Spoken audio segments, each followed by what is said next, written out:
Selamat sore semuanya. Sore, Kak. Sore, Kak. Tadi gue tadi mau ini.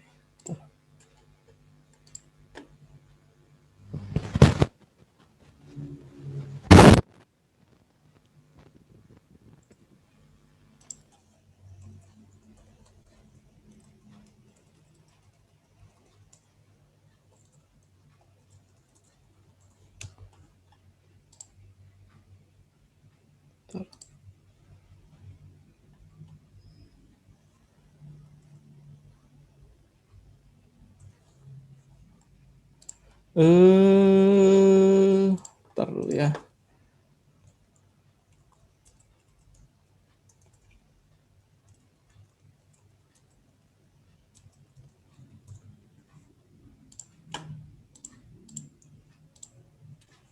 Bentar. Set. Oke. Ini kita masuk materi selanjutnya ya. Dualisme gelombang partikel. Minggu kemarin bahas apa sama Kang Alfa? Radiasi benda hitam.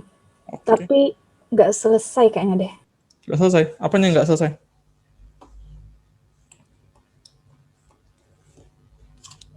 Apa aja yang dibahas?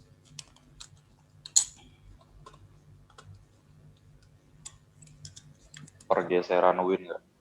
Geseran Wien, terus sama yang itu apa?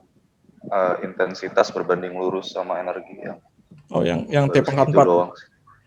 Iya, terus Oke. gitu doang. Oke. Itu yang apa namanya? Radiasi benda hitam. Sebenarnya juga nggak terlalu banyak sih di radiasi benda hitam itu. Hubungannya sama terusannya yaitu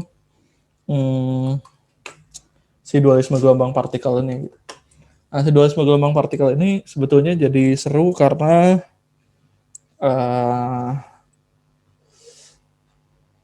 pandangannya benar-benar baru gitu. Ya mirip sama relativitas waktu kemarin yang relativitas yang gue omongin soal itu adalah pandangan yang baru. Nah ini juga merupakan pandangan yang baru. Nah Einstein itu sebenarnya dapat Nobelnya dari sini, dari si fotolistrik ini. Gitu.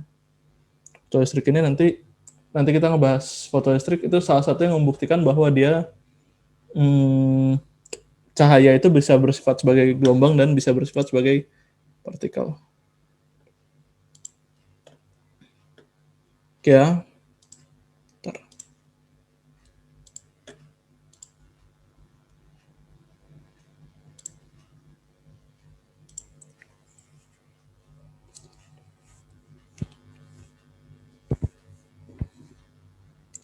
Oke.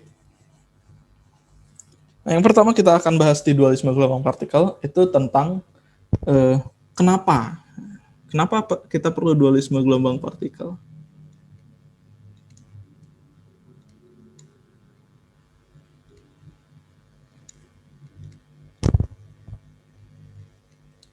Jadi, menurut fisika klasik, ya gelombang aja, partikel aja gitu kan. Nah, ini dibantah sama teori fotonnya, ya pertamanya adalah Planck. Makanya nanti ada tetapan Planck.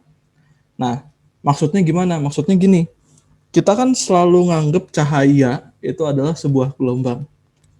Bahasa Inggrisnya foto. Tapi ketika gue tambahin N, jadi foton, nah ini adalah partikel cahaya. Gitu. Jadi fotonya itu adalah gelombang cahaya. Tapi ketika ada N-nya, foton itu adalah partikel cahaya.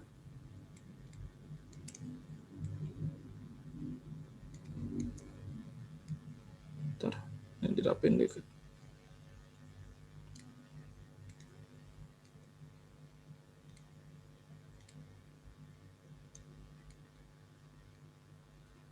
Nah, ini makanya jadi menarik. Si fotonnya ini kenapa bisa kelakuannya begitu? apa yang membuktikan bahwa dia ternyata dualisme, ternyata dia bisa bersifat sebagai gelombang, bisa bersifat sebagai partikel. Ada beberapa peristiwa ternyata yang bisa menggambarkan itu. Nah, tapi sebelum itu, yang penting, yang paling menarik juga nomor 1 dibahas adalah energi. Jadi kalau si foton itu dia punya energi. Energinya itu terkuantisasi. Jadi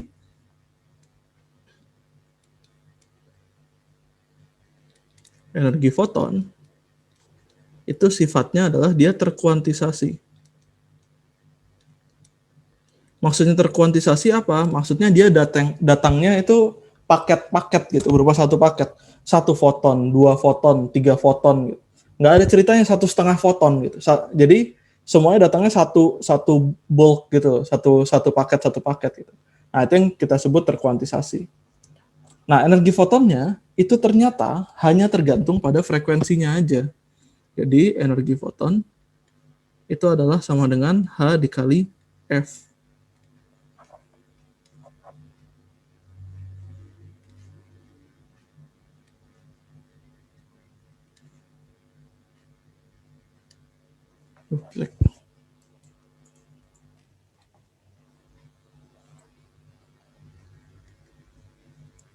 Nah, H-nya ini adalah tetapan Planck.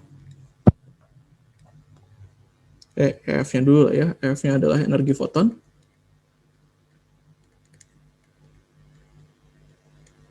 H-nya adalah tetapan Planck.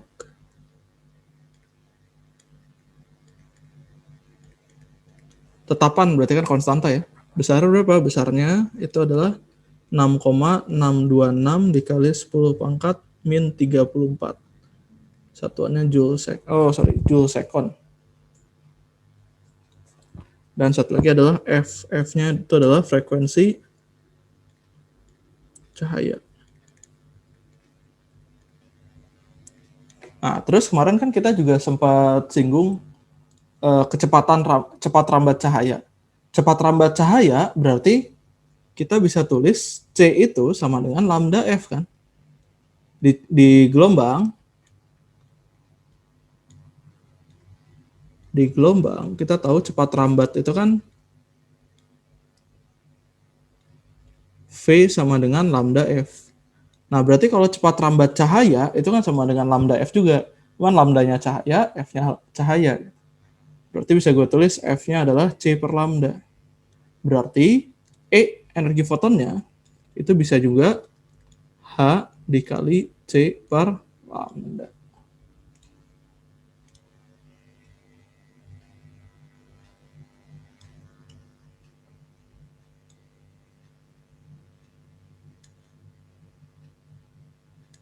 Nah, lambdanya itu panjang gelombang ya. C-nya cepat rambat cahaya.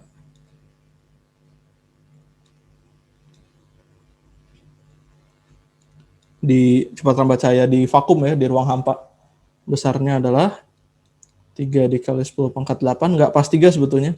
2,99 sekian, tapi biasanya dibulatkan jadi 3. Lalu, lambdanya adalah panjang gelombang.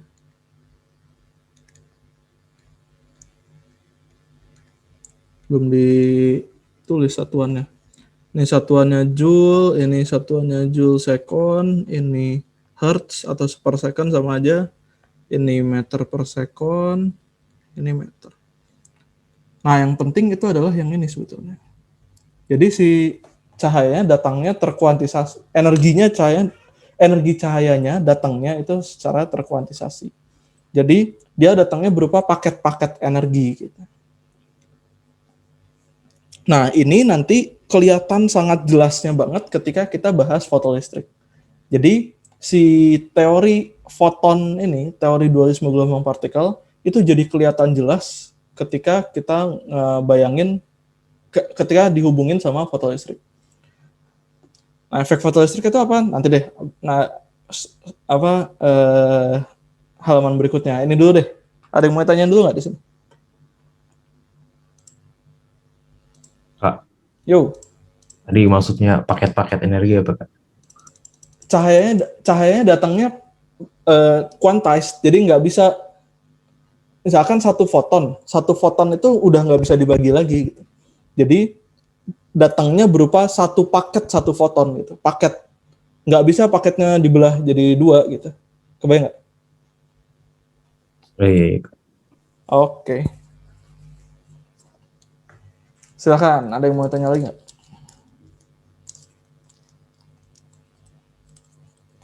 Ini energi foton. Jadi kalau dulu di pandangan fisika klasik, energi gelombang itu ya udah, energi gelombang itu dia nempelnya sama amplitudo.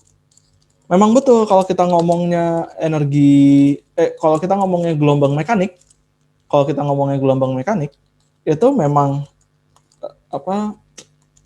energinya itu tergantung amplitudonya. Amplitudo itu urusannya sama intensitas. Memang betul kalau kita ngomonginnya gelombang mekanik, energinya tergantung sama amplitudonya. Tergantungnya sama intensitasnya. Betul kalau ngomongin gelombang mekanik.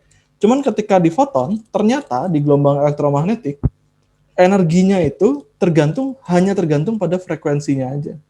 Jadi energi foton itu akan tinggi kalau frekuensinya tinggi. Dan akan rendah kalau frekuensi rendah, dan seterusnya. Oke. Nah, ini membawa kita ke efek fotolistrik. Nah, efek fotolistrik ini dulu yang menarik. Saking menariknya sampai Einstein dapat Nobel. Dan lebih menariknya lagi adalah Einstein nemuin efek fotolistrik tanpa sekalipun melakukan percobaan. Jadi dia benar-benar cuma mikir doang, terus menurut gue nih kalau gini. Kalau teori ini benar, maka begini. Sama sekali nggak melakukan percobaan. Dibuktikannya melalui percobaan. Tapi bukan dia yang nyobain. Dan berbelas-belas tahun kemudian. Dia dapat Nobelnya berbelas-belas tahun kemudian setelah dia nemuin. Dia nemuin fotolistrik itu 1905. Baru terbukti itu 1913 atau 1915 gitu, lupa. Nah, selanjutnya adalah efek fotolistrik. Kenapa efek fotolistrik itu sangat menarik?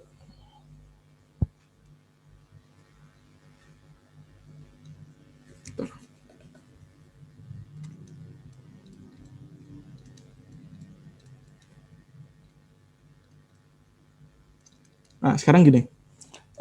Ini sebetulnya harusnya ada pengetahuan sedikit tentang teori atom, tentang teori atom. Cuman saya assume kalian udah ngerti sedikit tentang teori atom. Saya kasih sedikit ceritanya. Teori atom itu kan berkembang dari waktu ke waktu. Pertama, Dalton. Ini mungkin di kimia udah dibahas. Dalton itu dia memperkenalkan istilah atom. Atom tidak terbelah. Lalu diperbarui oleh Thomson. Thomson itu kuncinya muatan-muatan pada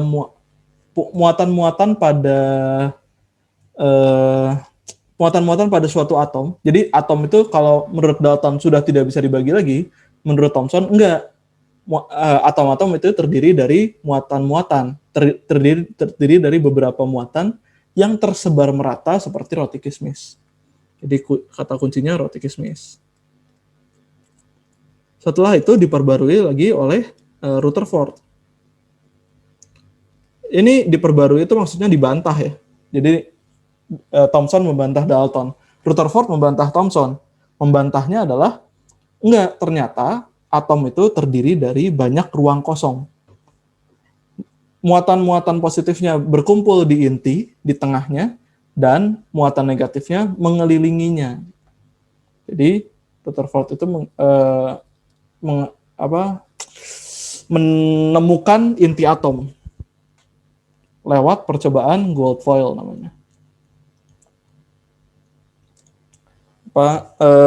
Lempeng emas gitu ya. Itu Rutherford. Lalu diperbaharui lagi oleh Bohr. Bohr itu ngomong ada tingkat energi tertentu. Jadi masalahnya yang Rutherford adalah kalau kita pakai model atom Rutherford, itu si muatan negatif yang melingkari, yang bergerak melingkar, yang mengitari inti atom, lama-lama akan terus mendekat ke inti atom karena muatan negatifnya ketarik sama positif. Nah, sehingga Bohr nambahin bukan cuman dia mengitari, tapi dia mengitari pada tingkat energi tertentu. Jadi ada tingkatan-tingkatannya dan tingkatannya diskrit. Tingkat 1, 2, 3, 4 dan seterusnya. Kalau mau pindah, kalau dia pindah ke yang lebih luar, artinya dia butuh energi. Kalau dia pindah ke yang lebih dalam, dia melepaskan energi. Gitu. Itu menurut Bohr. Nah, satu lagi, teori kuantum. Kuantum biasanya yang paling sering Schrödinger's.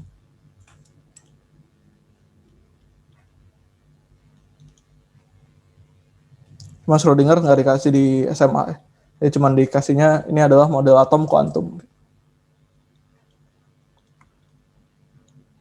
Nah, tapi yang menarik adalah semenjak ditemukan inti atom, semua mereka itu sepakat bahwa muatan negatif itu mengitari inti atom. Nah, mengitari inti atom sebetulnya Rutherford pun sudah ngasih hint bahwa kalau elektronnya dapat energi, maka elektronnya akan pindah ke lintasan yang lebih luar. Nah, ditambah lagi Bohr ngomong ada soal tingkat energi. Sehingga si elektron ini mungkin berpindah. Nah, lebih jauh lagi, kalau kita tarik lebih jauh kasusnya, selain dia bisa berpindah, artinya dia mungkin saja berpindah sampai lepas dari atom tersebut. Kebayang nggak? Jadi kalau misalkan energinya cukup, kalau misalkan dikasih energi yang cukup, maka mungkin saja jadi misalkan gini lah. Ini inti atom ya, gitu ya. Jangan banyak-banyak lah, hidrogen aja, males gambarnya.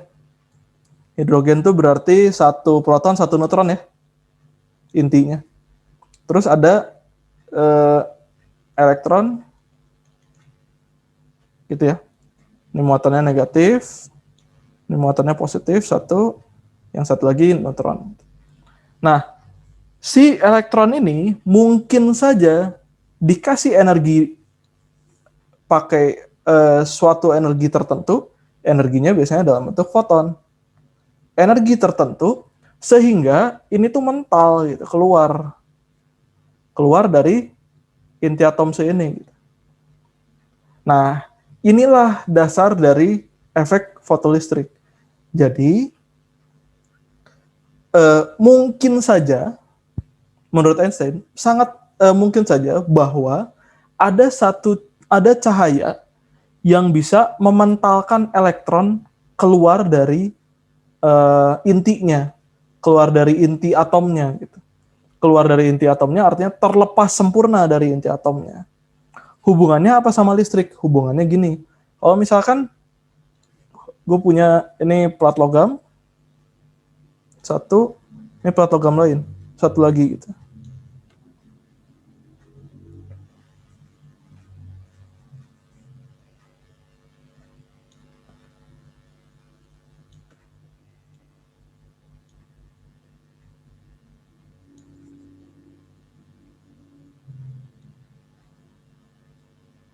Itu ya. Ini ada casingnya.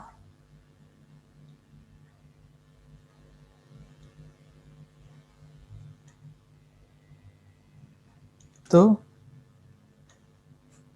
Terus ini dikenakan cahaya.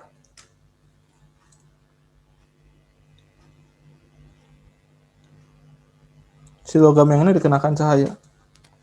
Akibatnya apa? Akibatnya ada elektron yang terlepas dari logam ini. Dan karena dia sudah terlepas dari logam ini, satu-satunya tujuannya adalah logam di sebelahnya. Artinya, kalau dikasih foton dengan gelombang, dengan energi tertentu gitu, dengan energi foton tertentu, elektronnya mungkin keluar dari plat ini dan menuju ke plat logam sebelahnya. Berarti kan ada aliran elektron. Kalau ada aliran elektron, berarti ada arus listrik. Kalau ada arus listrik, berarti ya si foto tadi itu menyebabkan listrik. Makanya fotolistrik. Itu oke nggak?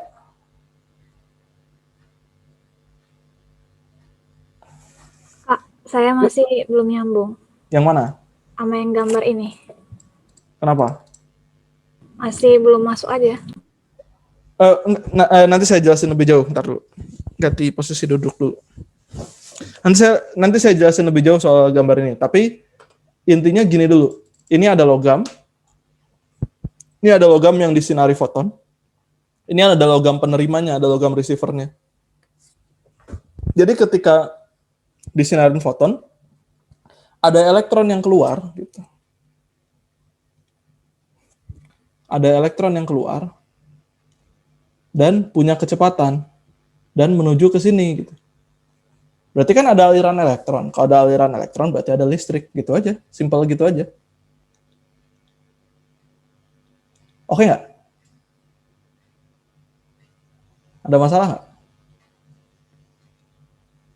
Oke, Kak. Oke. Sampai sini ada masalah dulu nggak yang lain? Kak, Ya, itu energi dalam bentuk foton, maksudnya itu energi cahaya. betul. Jadi disinari oleh cahaya. Oh, oke, Kak. Oke. Tapi, ntar dulu, sorry. Saya tambahin dulu. Yang menarik adalah nggak semua foton bisa melepaskan elektron. Gitu. Hanya foton-foton dengan energi tertentu yang bisa menyebabkan si elektronnya lepas. Gitu ya. Apa? Kalau elektronnya keluar tuh tahu bentuk elektronnya keluar tuh dari mana? Tahu bentuk elektronnya keluar dari kalau misalkan dikasih lampu, lampunya nyala. Kebayang nggak maksudnya? Belum.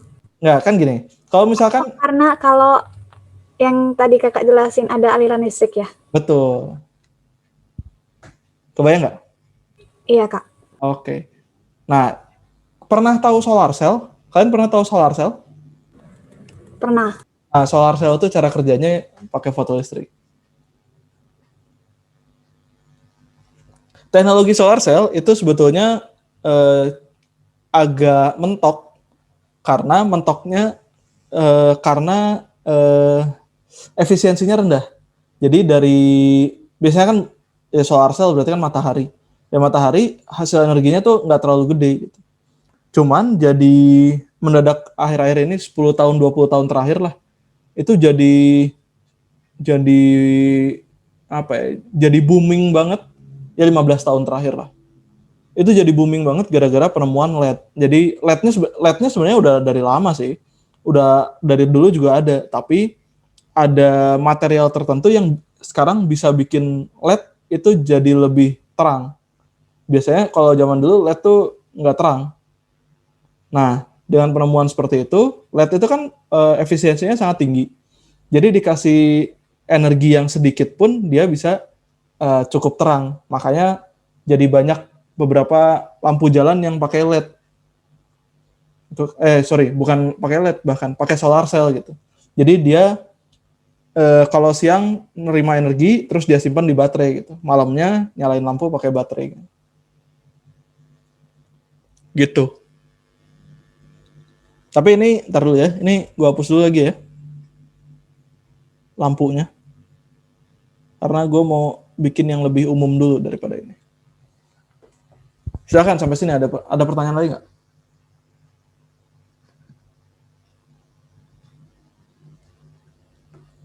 Nggak ada? Kak, tadi yang nemuin kalau elektronnya itu terpental itu Einstein ya, Kak? Einstein. Kalau kena cahaya. Einstein. Jadi dia meneruskan apa gimana, Kak? Awalnya teori yang nemuinnya Planck sebetulnya. Bukan yang nemuin sih sebetulnya. Jadi Planck ngasih ide soal foton teori gitu. Lalu disempurnakan sama Einstein dan dia bawa ke fotolistrik gitu. Kalau memang teori itu betul, maka harusnya terjadi fotolistrik gitu. Oke nggak? Masih, Kak. Oke. Nah sebetulnya fisika klasik pun sudah memprediksi bahwa fotolistrik itu mungkin. Gitu. Cuman beberapa pendapatnya, ini di fisika klasik ya. Pendapat di fisika klasik, yang pertama, keluar atau tidaknya elektron itu tergantung pada intensitas.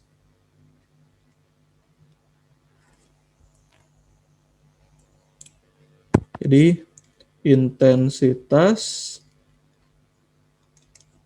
mempengaruhi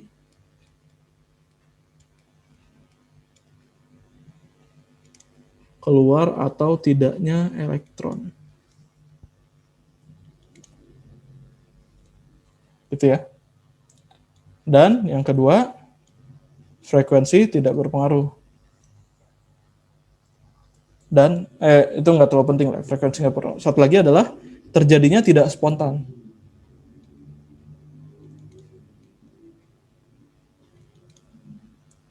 Jadi maksudnya harus disinarinnya rada lama dulu, baru elektronnya bisa keluar. Gitu.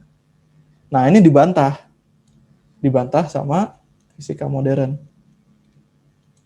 Dibantahnya adalah intensitas tidak berpengaruh.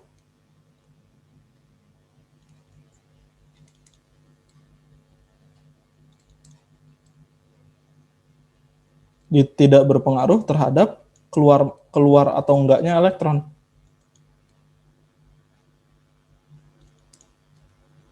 Yang berpengaruhnya adalah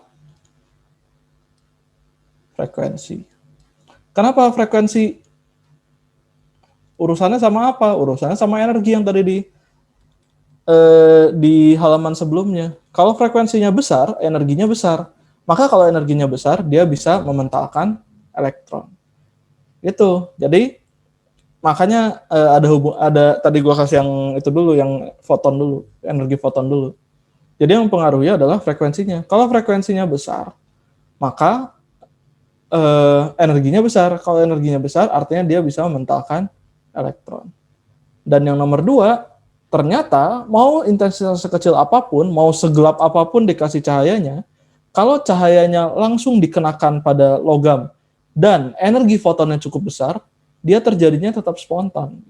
Jadi begitu diklik, begitu disinarin, langsung elektronnya langsung keluar. Gitu. Nah, sekarang sebetulnya simpelnya gini. Kan energi fotonnya itu akhirnya berubahnya itu jadi energi kinetik elektron. Jadi si elektron jadi punya energi kinetik. Cuman kalau kita ngomongin energi kinetik elektron, itu kan susah. Energi kinetik elektron ngukurnya pakai apa? Susah kan? Maka biasanya buat ngukur efek fotolistrik itu pakai istilahnya stopping voltage. Jadi gini, ini dikasih ampere meter, itu, lalu dikasih tegangan, dikasih baterai sumber tegangan gitu ya.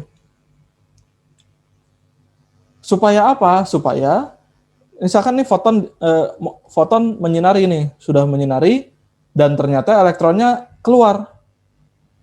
Elektronnya keluar, tapi kita tahan pakai si potensial ini. Maksudnya ditahan gimana? Sekarang kalau misalkan saya kasih potensial ini, artinya kan plat yang ini akan lebih positif dan daripada yang ini. Yang ini lebih positif daripada yang ini. Yang kiri lebih positif daripada yang kanan.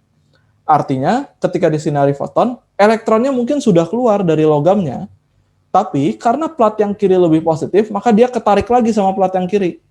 Dan yang kanan negatif berarti ditolak sama yang kanan. Makanya elektronnya nggak pernah nyampe ke sana. Nah, tegangan yang menyebabkan itu kita sebut namanya V-stop atau stopping voltage, potensial henti. Nah, cara ngelihatnya dia sudah berhenti atau belum, ngelihatnya di sini. Arusnya 0 atau enggak. Kalau arusnya 0, artinya V di sini adalah V-stop. Nah, dengan pakai V-stop ini, kita bisa lebih memahami energi kinetik elektron itu sebesar berapa sih. Gitu. Kebayang nggak? Kebayang? Tadi gimana Kak yang elektron Kak? Yang elektron yang mana? Berlawanan sama itunya besinya. Berlawan sama ini kan dikasih tegangan. Kalau dikasih tegangan berarti kan yang kiri itu positif, yang kanan negatif. Berarti kan kalau misalkan elektronnya udah keluar dari logam, disinarin foton nih, dia udah keluar dari logam. Tapi kan yang kiri lebih positif. Artinya elektronnya akan ditarik sama plat yang kiri dan ditolak sama plat yang kanan. Makanya elektronnya nggak pernah sampai. Karena elektronnya nggak pernah sampai, makanya kita sebut tegangannya itu adalah phase stop atau stopping voltage. Oke nggak?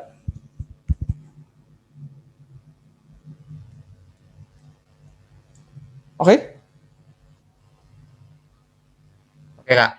Oke. Nah, sekarang saya mau ngasih lihat, bukan ngasih lihat, saya mau ngejelasin tentang si logamnya gitu.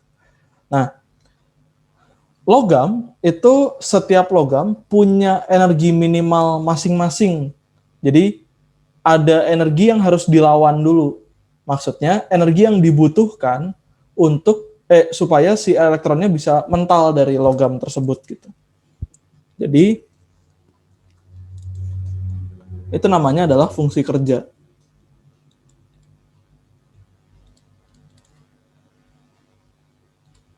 Atau energi ambang batas sama aja. Tapi lebih sering disebutnya fungsi kerja sih. Fungsi kerja ini adalah energi foton minimum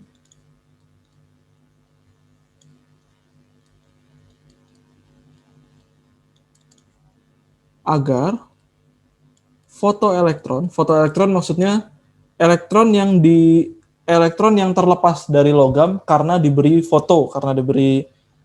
sinar ya. Energi foton minimum agar fotoelektron tepat akan keluar dari logam. Itu ya. Energi foton minimum agar fotoelektron tepat akan keluar dari logam. Itu adalah fungsi kerja.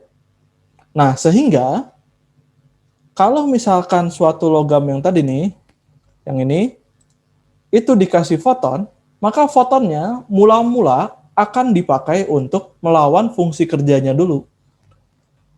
Nah, biasanya fungsi kerja lambangnya W0. Biasanya ditulis juga HF0. F0-nya ini adalah frekuensi ambang batas. Maksudnya apa frekuensi ambang batas? Kalau si foton yang dikasihnya itu kurang dari F0, maka tidak mungkin ada elektron yang keluar dari logam tersebut. Gitu ya. Jadi, kalau misalkan suatu logam disinari oleh suatu foton, maka pertama-tama energi fotonnya akan dipakai untuk melawan fungsi kerja dulu.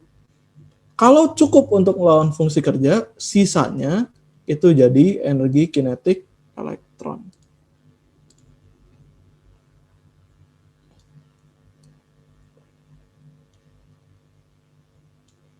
Nah, kalau misalkan kasusnya kita pakai yang ini, yang pakai stopping voltage, artinya si energi kinetik elektronnya ditahan pakai stopping voltage. Berarti energinya sama dengan energi potensial listrik. Berarti energi foton sama nih, dipakai untuk melawan fungsi kerja dulu, lalu sisanya untuk jadi energi potensial listrik. Buat ngelawan energi potensial listrik si stopping voltage-nya itu. Gitu ya. Berarti bisa ditulis energi fotonnya adalah W0 ditambah energi potensial listrik Q kali V ya. Berarti Q dikali V stop. Q-nya itu adalah muatan satu elektron. Karena elektron yang tertahannya. Berarti energi foton sama dengan W0 plus E dikali V stop.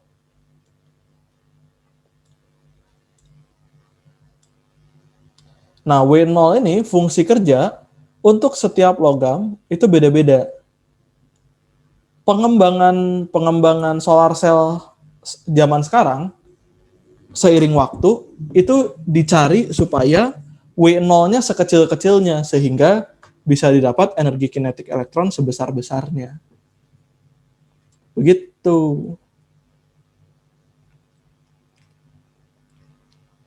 Silakan, sampai sini ada yang mau tanyakan dulu nggak?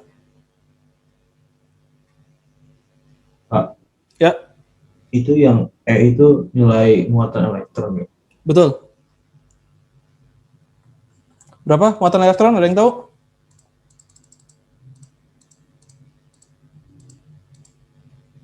Satu koma enam kali berapa gitu? Lupa. Kali berapa? Lupa Kak. Yang lain? 10 pangkat 10 pangkat min 19. 10 pangkat min 19. Jadi 1,6 dikali 10 pangkat min 19. Itu adalah muatan elektron. Sama dengan muatan proton sebetulnya. Tapi bedanya kalau proton positif, kalau elektron negatif. Cuman masanya beda ya. Massa proton jauh lebih besar daripada massa elektron. Nah, biasanya permasalahan fotoelektrik satu lagi adalah grafik. Biasanya ini di represents dengan grafik. Sekarang gini, grafiknya biasanya antara energi kinetik elektron. Biasanya antara energi kinetik elektron dengan frekuensi. Sekarang gini deh, yang ini nih. Bisa nggak? Bisa terima nggak gue bisa tulis gini? Energi foton. Ini awalnya kan W0 ditambah yang pakai energi kinetik elektron yang kiri ya. Gitu ya. Berarti ini HF sama dengan HF0 ditambah energi kinetik elektron, gitu ya. Berarti kalau mau digambar,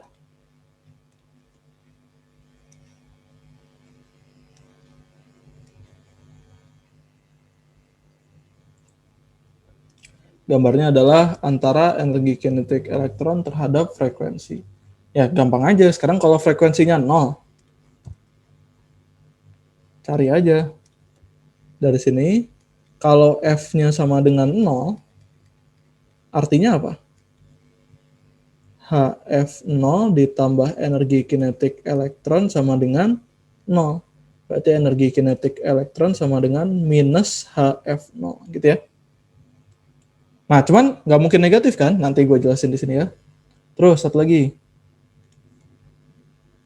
Kalau energi kinetik elektron sama dengan 0, artinya apa? HF sama dengan HF0 ditambah 0. Berarti F-nya sama dengan F0. Berarti dia akan melewati titik 0, min HF0 dan melewati titik F0, 0. Berarti kalau di sini ada titik F0, lalu di sini ada titik minus HF0, maka gitu ya.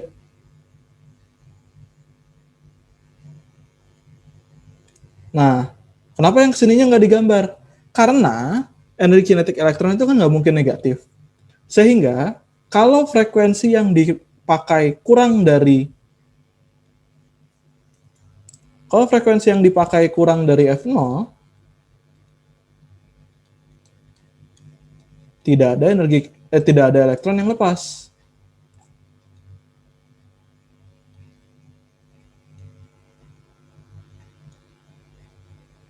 Gitu ya.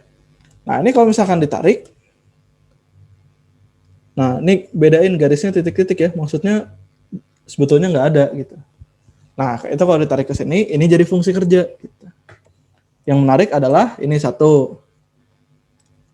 Dari grafik ini banyak yang menarik nih. Ini satu nih yang menarik nih, gitu ya. Ini dua nih yang menarik, gitu ya. Terus gradiennya juga menarik. Sekarang gini, ini kan bisa gue tulisnya begini deh.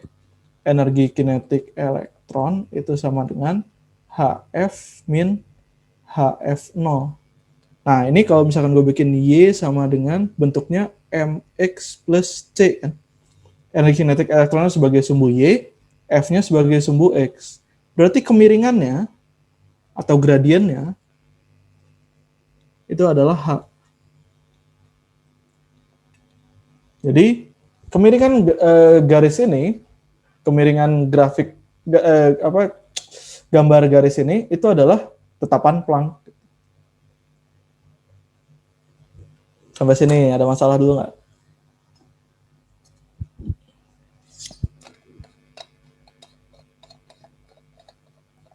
Ntar minum dulu.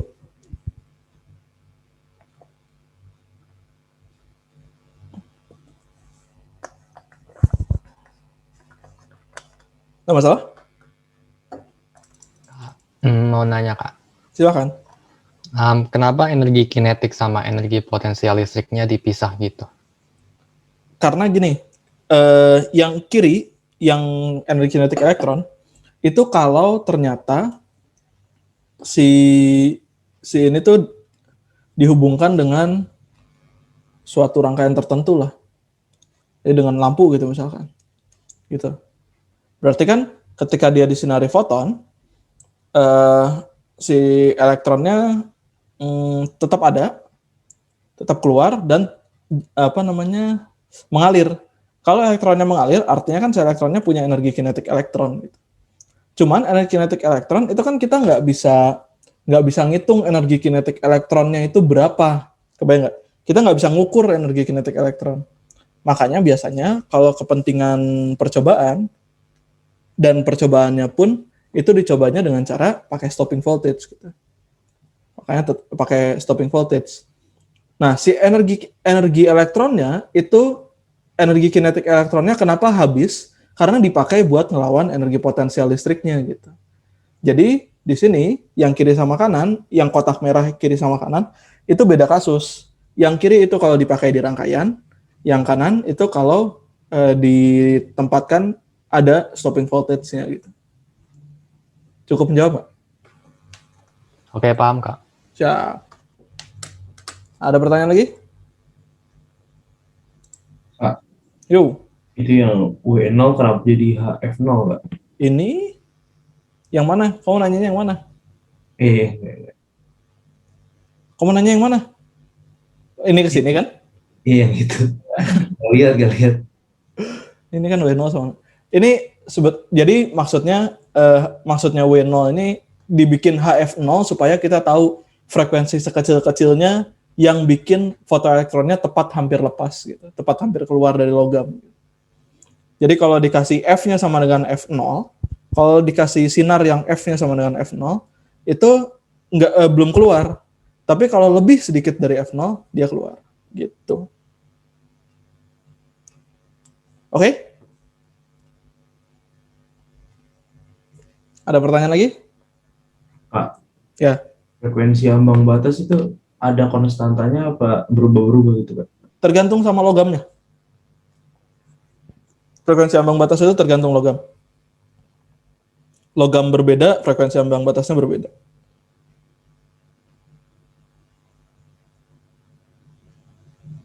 Oke? Oke, Kak. Oke, ada pertanyaan lain?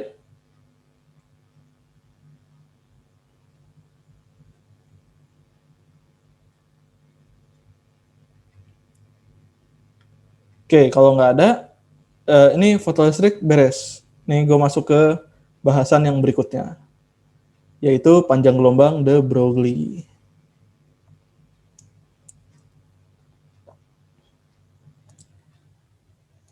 Oke ya.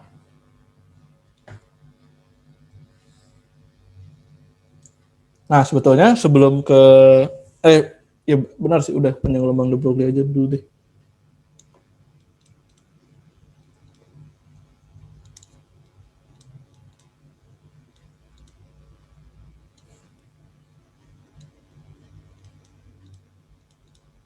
Nah, de Broglie ini sebenarnya dia bukan fisikawan. Ini adalah hal yang menarik.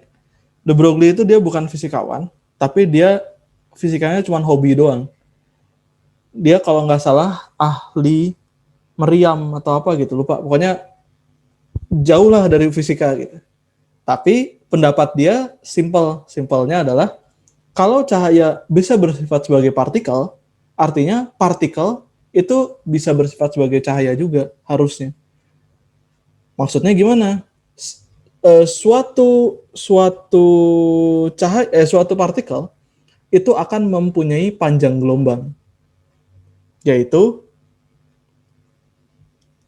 yang besarnya adalah H per P. P-nya adalah M kali V, momentum gitu ya. Kok bisa kayak begini? Nah, ini sebetulnya kalau kalian masih ingat sedikit di relativitas, hubungannya sama momentum cahaya gitu. Nah, ini juga menarik nih, momentum cahaya. Cahaya itu gelombang. Kenapa bisa punya momentum? Momentum itu kan sangat partikel sekali, sangat benda sekali gitu. Nah, momentum cahaya ini maksudnya masih ingat nggak waktu kemarin saya bahas 2 minggu yang lalu ya, saya bahas enggak 3 minggu, 2 minggu yang lalu di relativitas E kuadrat sama dengan E0 kuadrat ditambah PC kuadrat. Ingat nggak? Ingat nggak? Lupa ya?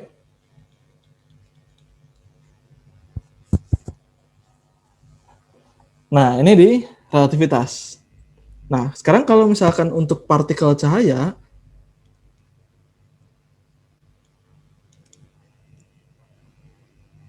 ya atau foton lah gitu ya,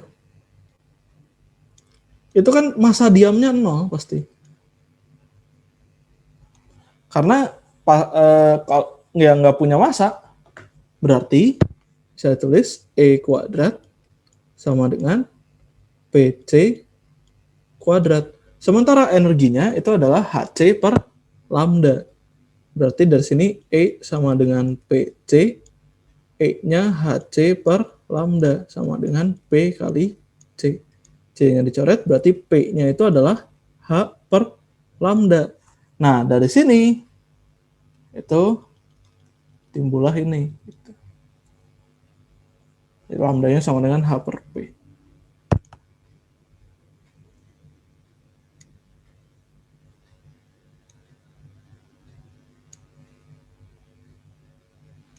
Ada masalah?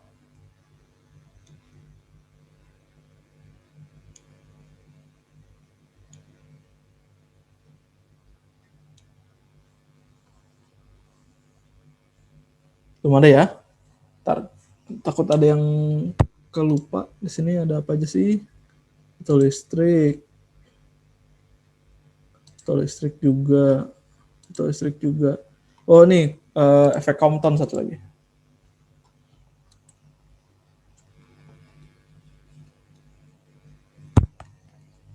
Efek Compton tapi penurunannya rada panjang, jadi nanti coba cari aja ya.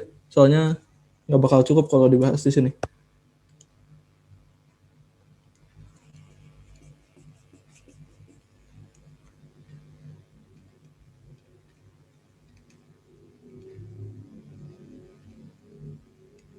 Efek Compton atau kalau bahasa Inggrisnya kalau mau cari Compton scattering.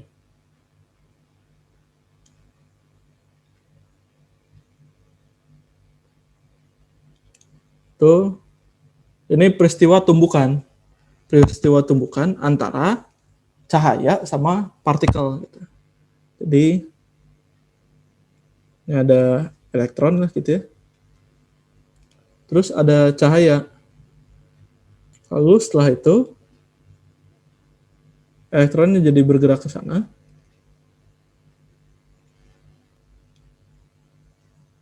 Dan ada hamburan gelombang.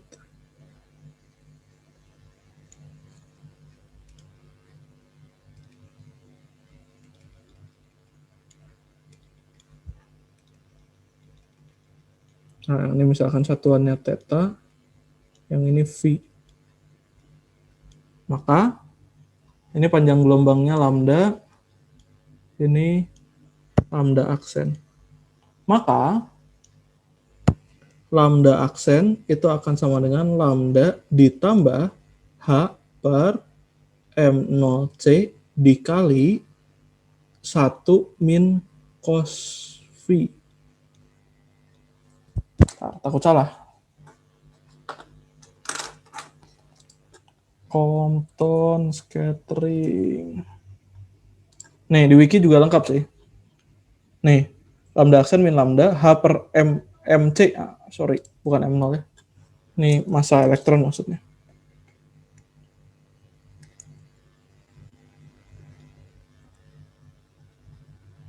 Satu min cos theta. Tetanya yang mana ya? Iya betul, tetanya yang bawah. Tetanya yang terhadap ini ya, lambda aksen. Gitu. Nah, ini di sini tuh ada penurunannya, ada derivationnya. Nah, ini silahkan dibaca tuh, lumayan panjang. Tuh, sampai akhirnya dapat ini. Oke ya? Udah deh, 2 gelombang partikel beres. Tinggal cobain soalnya ya.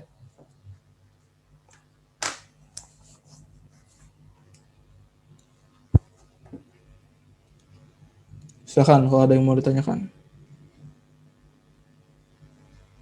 Kak, Hmm. tadi yang di slide sebelumnya itu yang kenapa bisa jadi HC per lambda, Kak? Ya kan energi foton Hc per lambda. Oh, yang dimaksud energi foton. Ya kan ini energinya energi foton maksudnya.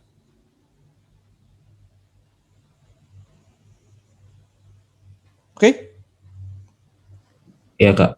Oke. Silahkan, ada pertanyaan lain nggak? Yang tadi itu yang H per ME itu, ME-nya itu massa elektron. Betul. Ini Oke. ya? Iya. Nggak, elektron. Ini dapatnya dari kekalahan energi sama kekalahan momentum. Gampang sih, maksudnya nggak ribet sih, tapi panjang aja, harus rajin aja.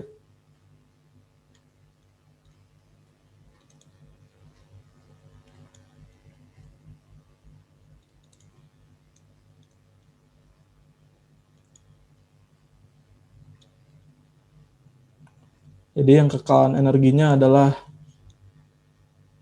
energi foton ditambah energi elektron sama dengan energi foton aksen ditambah energi elektron aksen. Yang kekalahan momentumnya P foton ditambah P elektron sama dengan P foton aksen ditambah P elektron aksen. Nanti dapat ini. Silahkan kalau ada pertanyaan lagi. Kalau nggak ada, kita coba soal.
Ada pertanyaan?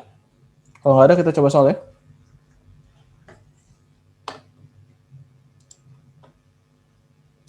Oke. Nomor 1.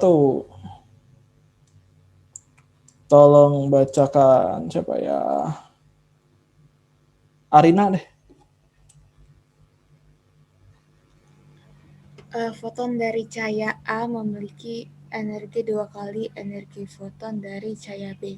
Perbandingan antara momentum foton cahaya A dan cahaya B adalah?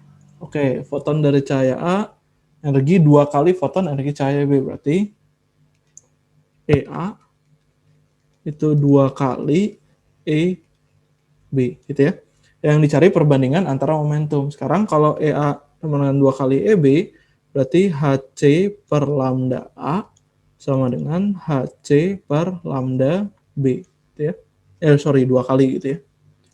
Jadi kalau HC yang dicoret, Berarti lambda B sama dengan 2 lambda A. Yang ditanya perbandingan antara momentum foton cahaya A dan cahaya B. Berarti PA banding PB. PA banding PB itu adalah momentum itu kan H per lambda. Berarti H per lambda A per H per lambda B. Hanya dicoret berarti lambda B per lambda A. Nah, ini lambda B per lambda A itu sama dengan 2. Berarti PA per PB itu sama dengan 2. Jawabannya yang D. Gitu ya. Silakan kalau ada yang mau ditanyakan.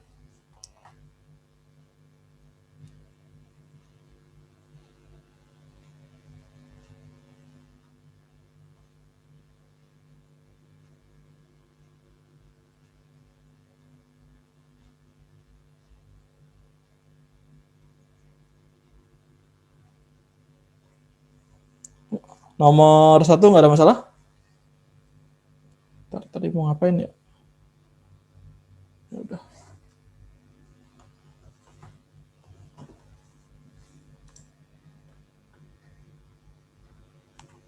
Satu aman ya? Aman, Kak. Oke. Oh, tadi mau ngecek materi, tapi nanti dulu deh. 1, 2, 3. Nah, ini 3 nih. Sekarang ini nomor 2 kenapa dilewat? Karena ini Compton terakhir ya. Nomor 3 dulu foto listriknya. Tolong bacakan Niko deh, Nick. Frekuensi ambang natrium adalah 4,4 kali 10 pangkat 14 Hz. Besarnya potensial penghenti bagi natrium saat disinari dengan cahaya berfrekuensi 6 kali 10 pangkat 14 Hz adalah? Oke, ini frekuensi ambang natrium. Artinya yang ini apa dong? Ini apa nih? F0. F0 gitu. Yang ini?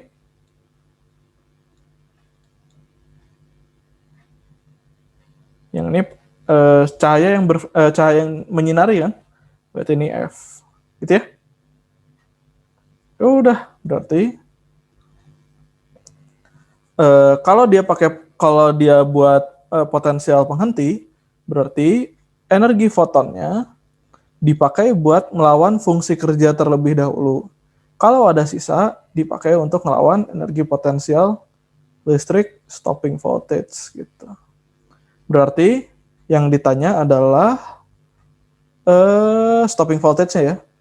HF berarti energi foton berarti HF, W0 berarti HF0 ditambah energi potensial listrik stopping voltage, Q-nya adalah muatan elektron, berarti E dikali V stop.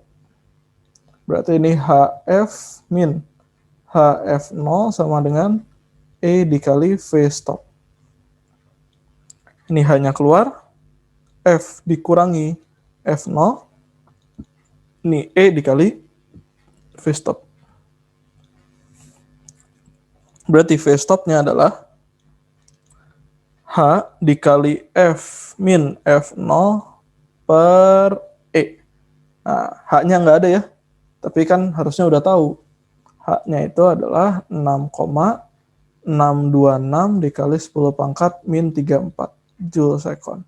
Sering juga ditulisnya cuma 6,6 doang sih. Ya. Ya udah, berarti V stopnya adalah H-nya 6,6 dikali 10 pangkat min 34. F min F0 berarti 6 dikali 10 pangkat 14 dikurangi 4,4 dikali 10 pangkat 14. 1,6 dikali 10 pangkat 14 gitu, ngerti nggak? Ngerti, Kak. Oke. Dibagi E-nya berapa?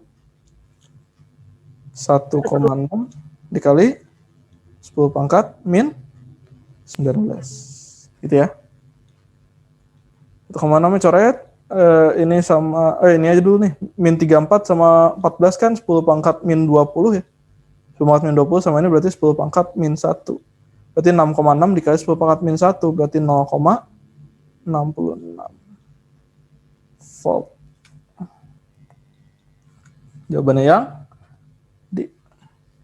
Kak, Ya, tadi gimana Kak? Saya belum ngerti yang atas ininya. apa?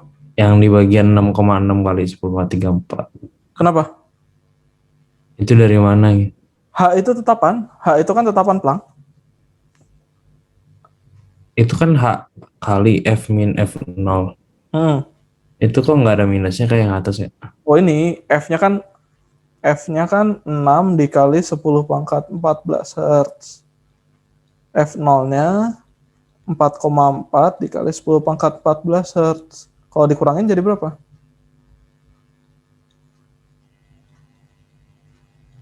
Atau 1,6. Nah, gitu. Oke nggak? Oh iya, iya. Oke ya. Ada masalah lagi nomor 3? Nah, sekarang gini. Ini mumpung ada angkanya.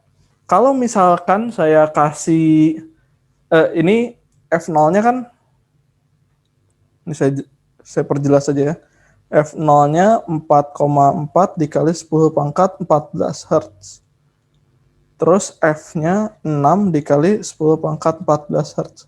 Nah, misalkan yang bawah lupain aja dulu. Sekarang natrium ini frekuensi ambangnya ini nggak akan berubah kan? Maksudnya dia nempel sama natrium. Kalau logamnya natrium maka frekuensi ambang batasnya segitu, 4,4 dikali 10 pangkat 14 Hz. Nah, sekarang pertanyaannya. Kalau disinari dengan cahaya, ada yang saya lupa juga, tapi nanti dulu nih. Kalau disinari dengan cahaya yang frekuensinya 2 dikali 10 pangkat 14 Hz, elektronnya keluar nggak?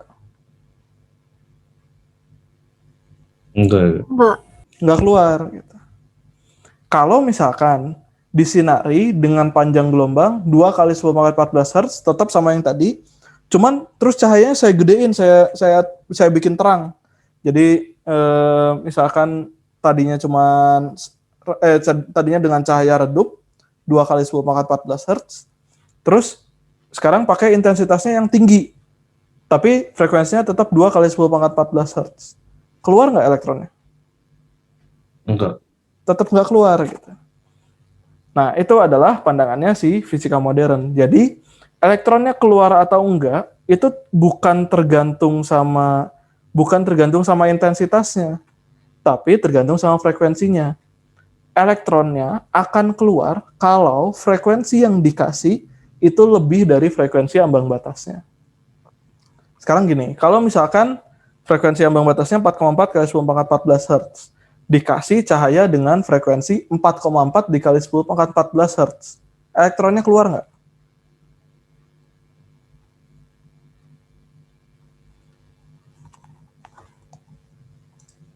Gimana tadi Kak? F0-nya, ini frekuensi ambang batasnya 4,4 dikali 10 pangkat 14 Hz. Dikasih cahaya yang frekuensinya 4,4 dikali 10 pangkat 14 Hz. Persis sama ininya. Elektronnya keluar nggak? Enggak. Nggak keluar. Tapi dikasih 4,41 dikali 10 pangkat 14 Hz, keluar. Ya pokoknya asal lebih aja dari frekuensi ambang batas, pasti dia keluar elektronnya. Oke? Nah, ini yang tadi saya ngomong, saya lupa. Tentang intensitas. Di fisika klasik, intensitas kan ngomong itu menentukan keluar atau enggaknya elektron. Nah, di fisika modern itu dibantahnya begini.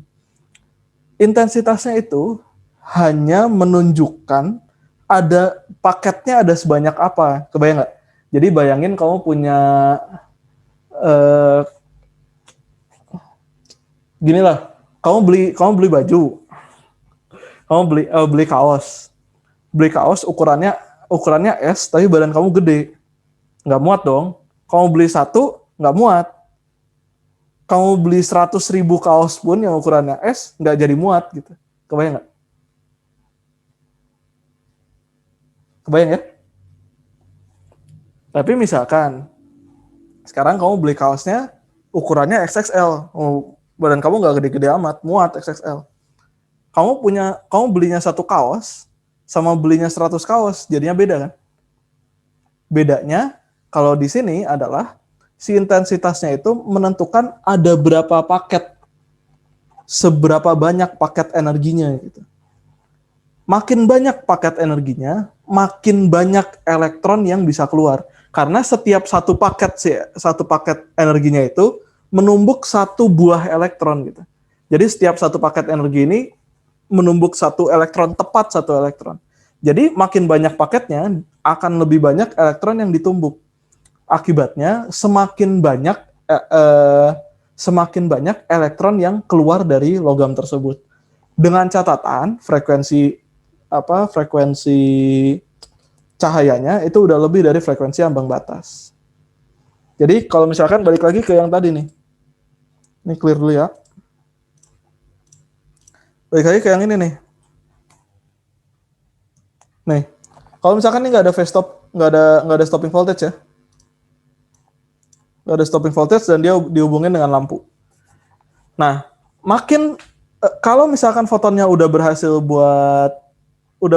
buat ngeluarin elektron, kalau intensitasnya ditambahkan, energi kinetik elektronnya berubah nggak?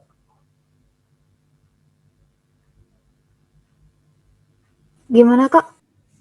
Ini misalkan fotonnya udah berhasil untuk melepaskan elektron dari logam tersebut. Terus, sekarang fotonnya tetap, tapi intensitasnya saya tambahin.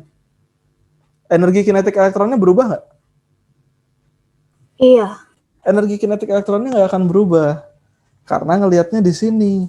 Jadi jawaban Dini tadi kurang tepat. Lihatnya di sini. Energi kinetik elektron itu tergantungnya sama F-nya, sama frekuensinya aja. Kalau intensitasnya ditinggiin, energi kinetik elektronnya nggak jadi makin besar. Tapi pertanyaannya, arusnya nambah nggak? Nambah. Nambah. Kenapa nambah?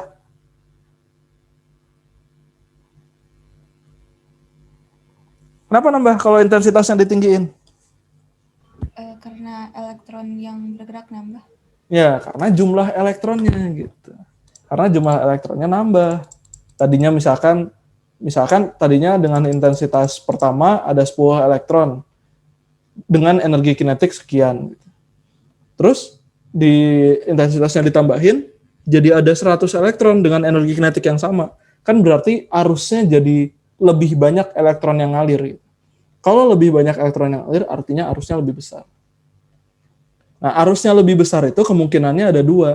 Antara muatannya yang ngalir lebih banyak atau muatannya ngalir lebih cepat.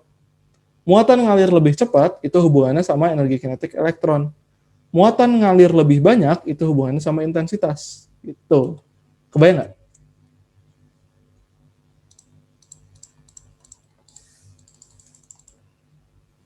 Jadi kalau frekuensi itu berpengaruh ke energi kinetik doang. Betul. Bisa keluar apa enggak? Tuh, frekuensi itu. Kalau intensitas ke arusnya. Intensitas ke banyaknya, ke jumlah elektronnya gitu. Tapi nggak ningkatin energi kinetiknya Nggak gitu. ningkatin energi kinetik elektron. Nggak ningkatin energi kinetik elektronnya. Tetap aja energi kinetik elektronnya segitu. Oke? Iya, Kak. Oke. Ada pertanyaan lagi?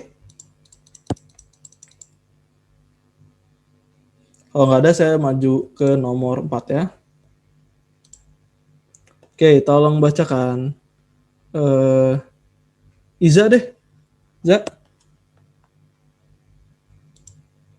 Panjang gelombang ambang sebuah logam adalah Lambda. lambda. Ketika disinari dengan panjang gelombang setengah lambda, timbul energi kinetik. Elektron sebesar E. Ketika disinari dengan panjang gelombang 1/5 lambda, maka energi kinetik elektron menjadi... Oke, ini prinsipnya tapi simpel aja. Berarti kan energi sama prinsipnya gini. Energi foton yang dikasih itu dipakai untuk melawan fungsi kerja. Sisanya kalau ada jadi energi kinetik elektron. Berarti energi kinetik elektron itu adalah energi foton dikurangi W0. Nah, kalau tadi kan kita pakai W0-nya HF0 nih. Kalau yang di sini itu ambangnya pakai panjang gelombang, berarti pakai lambda. Berarti Hc per lambda 0. Berarti energi fotonnya juga pakai yang Hc per lambda. Berarti Hc per lambda. Gitu ya. Nah, sekarang di kondisi 1, di kondisi yang pertama, energi kinetik elektron itu sama dengan Hc per lambda 1 dikurangi Hc per lambda 0. Nah, katanya lambda satunya itu setengah lambda ya. Berarti energi kinetik elektron Hc per setengah lambda dikurangi Hc per lambda. Ini duanya ke atas. 2 Hc per lambda dikurangi Hc per lambda. Berarti energi kinetik elektronnya pada kondisi 1 adalah Hc per lambda. Ini sama dengan E. Sampai sini nyambung nggak?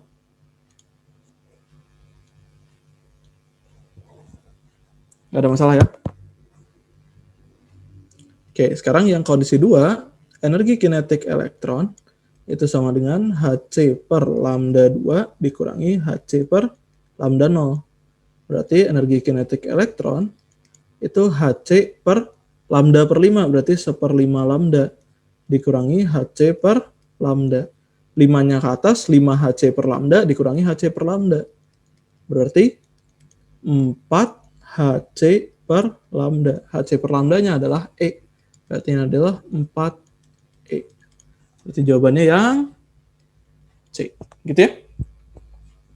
Simpel ya? Nah, sebetulnya fotolistrik lebih ribet yang soal-soal konsepnya biasanya. Soal-soal yang non-numeriknya lebih ribet pasti. Kalau soal angkanya biasanya nggak terlalu ribet. Nomor 4 ada masalah nggak?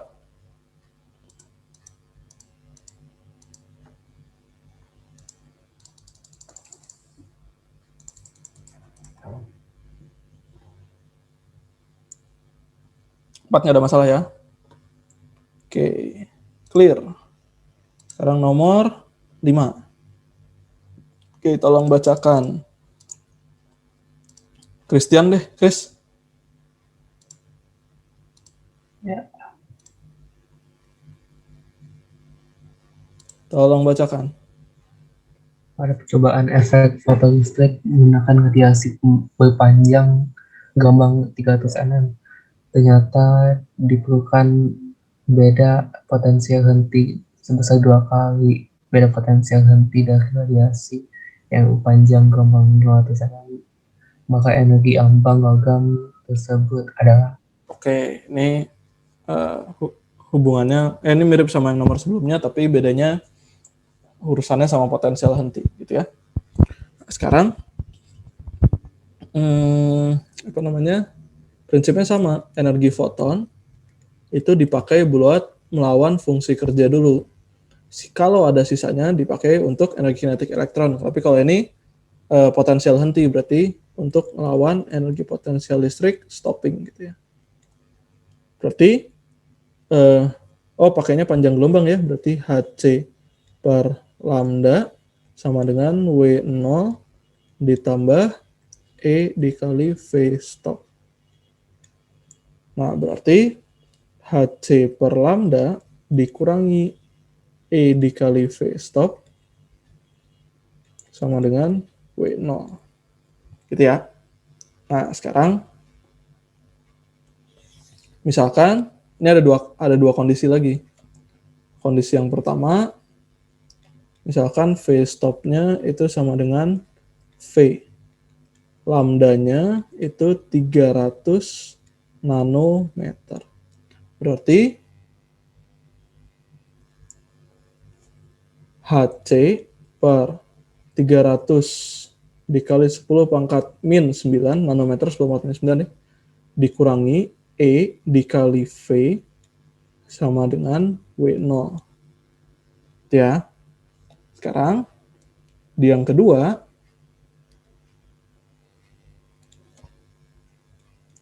V stopnya, ini 2V ya. Yang ini butuh potensial hentinya 2V gitu. Jadi kalau misalkan yang ininya V stopnya V, yang itu 2V. Yang ini lambdanya katanya 500 nanometer. Berarti HC per 500 kali 10 pangkat min 9 meter dikurangi E dikali V sama dengan W0. Gitu ya. Nah ini kalau misalkan yang atas gue tulis lagi, tapi gue kali, yang ini gue tulis lagi, tapi gue kali 2. Berarti jadi 2HC per 500 dikali 10 pangkat min 9 dikurangi 2EV sama dengan, ya betul, 2W0 gitu kan. Terus bawahnya gue tulis lagi, yang atas HC per 300 dikali 10 pangkat min 9 dikurangi EV, jadi 2EV ya, kan E dikali 2V sama dengan W0, terus dikurangin jadinya apa dong?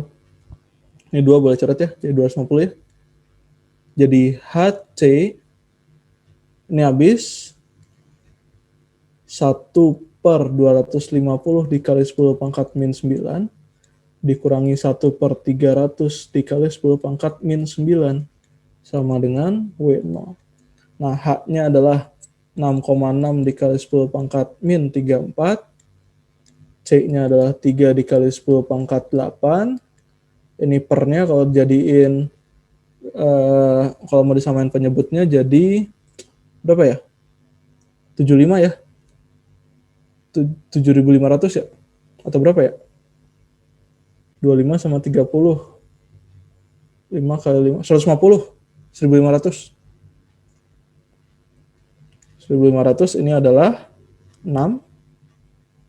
Ini adalah 5 ya. Dikali 10 pangkat min 9 sama dengan W0. Berarti 6,6 dikali 10 pangkat min 34 dikali 3 dikali 10 pangkat 8 dikali 1 per ini 0, 10 pangkat min 7 ya. Berarti 15 dikali 10 pangkat min 7. Nah, lihat yang menarik adalah angkanya sama semua nih. Berarti angkanya nggak usah dihitung. Tapi juga menarik, 6,6 dikali 3 kan sekitar 18, 19 ya. Dibagi 15 kan 1, udah beres. Berarti tinggal 10 pangkat min 34 dikali 10 pangkat 8 per 10 pangkat min 7. Yang ini 10 pangkat min 26 ya. Ini sama ini 10 pangkat min 19. Berarti jawabannya yang A. Loh, kok B? Bentar, ada yang salah nggak?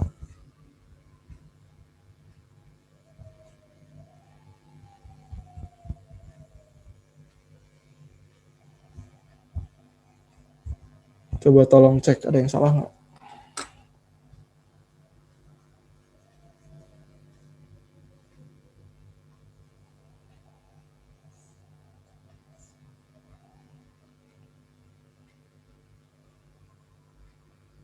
Ada yang salah nggak ya? Kok saya sih ngeceknya nggak ada yang salah.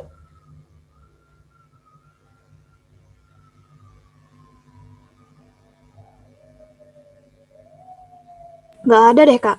Nggak ada kan? Ya udahlah. Mungkin salah input aja.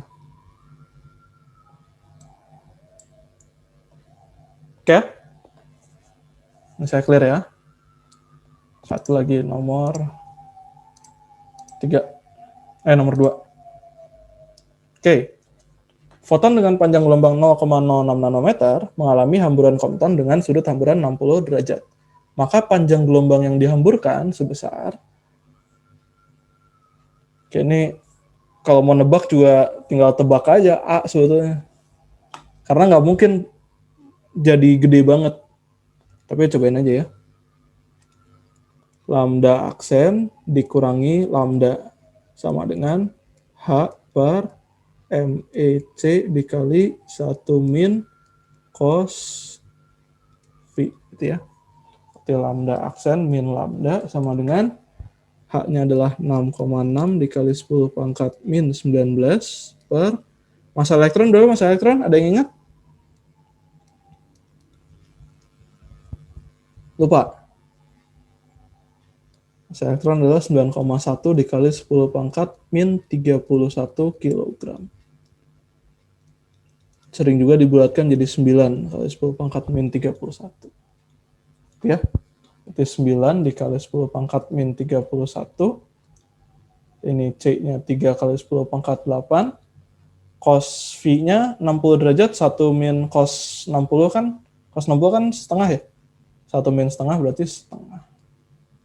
3, 2, sama ini kan jadi 1,1 ya. 1,1 per 9, anggaplah 1. 1 per 9 itu kan 0,1111 kan. Nah, tapi lihat ininya dulu nih. Ini 10 pangkat min 12, ini 10 pangkat min 4 ya. Ke atas berarti 1,1 dikali 10 pangkat, 1,1 dibagi 9 ya.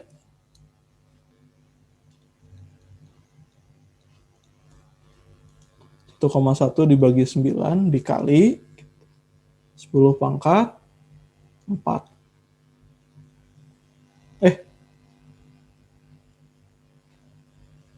Iya apa? Ada yang salah nggak? Min 12. Min 12-nya di bawah, min 4, 4-nya ke atas.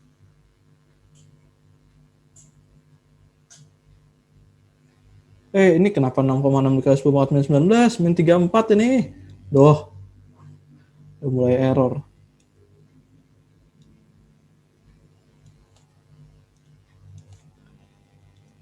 Gitu ya. Berarti ini sama ini 10 pangkat min 3 di atas. Sama ini jadi 10 pangkat min 11 di atas. Di 10 pangkat min 11 meter. Ini pengennya nanometer. Kalau nanometer berarti lambda aksen min lambda, nanometer berarti dikali 10 pangkat 9. Berarti 1,1 dibagi 9 dikali 10 pangkat min 2. Nah, ini kan 0,111. Anggaplah 0,12 ini soalnya 12 semua belakangnya. Berarti 0,12 dikali 10 pangkat min 2. Berarti 0,0012 nanometer. Lambda aksen min lambda. Berarti lambda aksennya adalah lambda ditambah 0,0012. Lambdanya 0,06. Berarti 0,06 ditambah 0,0012. Berarti 0,0612. Gitu ya. Jawaban yang A. Oke, silakan kalau ada pertanyaan.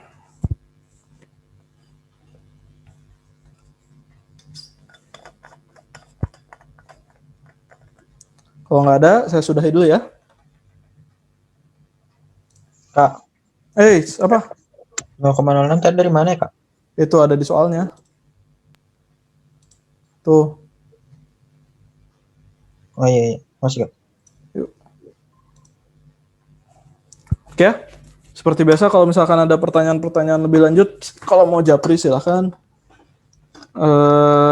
Saya lupa minggu depan materinya apaan. Ntar saya cek lagi deh.